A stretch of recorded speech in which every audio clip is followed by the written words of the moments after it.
निःशुल्क रूप से मिलनी चाहिए। क्योंकि एक बार को आप सोचिए, आखिर उस बच्चे की गलती क्या होती है जो एक गरीब घर में पैदा होता है और उसको बेहतर शिक्षा से वंचित होना पड़ता है। शिक्षा के सामने एक पैसे की दीवार खड़ी है, जो जितनी ऊंची दीवार लांघ सकता है, जो जितना अधिक पैसा शिक्षा पे खर्च कर सकता है, वो उतनी बेहतर शिक्षा पा सकता है। लेकिन अगर एक देश एक है, लोकतांत्रिक देश है, तो शिक्षा भी सबको एक समान रूप से तो मिलनी ही चाहिए।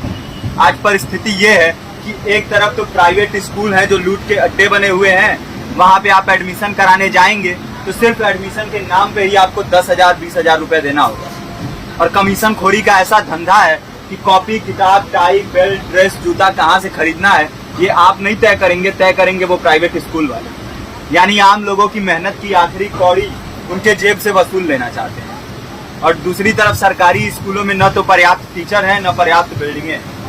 2019 का ही ये पुराना आंकड़ा है कि हर 100 में से 52 स्कूलों में या तो एक टीचर है या 2 टीचर हैं। और उन्हीं टीचरों के ऊपर जिम्मेदारी थोप दी जाती है कि जनगणना करो, मतगणना करो, पशु गणना करो, तमाम काम करवाए जाते हैं। और 19 के बाद से तब से कितने टीचर रिटायर हुए होंगे और 18 के बाद से कोई टीचर की वैकेंसी भी नहीं है।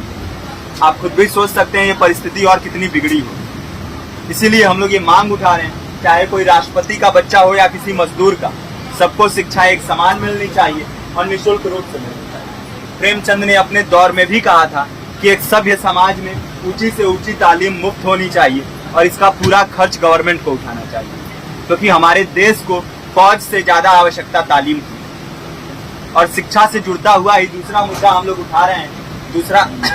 दूसरा मुद्दा है रोजगार का। रोजगार की परिस्थिति ये है कि आज सरकारी सेक्टर हो या प्राइवेट, सब कुछ ठेका संविदा के हवाले किया जा रहा है। परमानेंट नौकरियां लगातार घटाई जा रही है। इसी रेलवे में 1995 के आसपास लगभग 18.5 लाख कर्मचारी काम करते थे, लेकिन आज उनकी संख्या 12 लाख थी।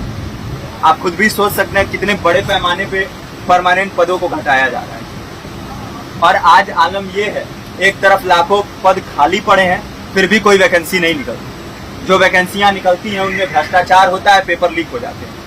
RO, UP police, BPSC, SSC, CGL, ऐसे तमाम पेपर लीक हो चुके हैं, आप लोग भी जानते ही। अभी नीट की धांधली में ये पता चला कि एक एक पेपर 30 लाख से 50-50 लाख रुपए में बेचा गया। हम और आप तो ये पैसा नहीं दे सकते। पूरी की पूरी कारस्तानी सरकार, प्रशासन, शिक्षा माफियाओं की होती है। और भुगतता कौन है?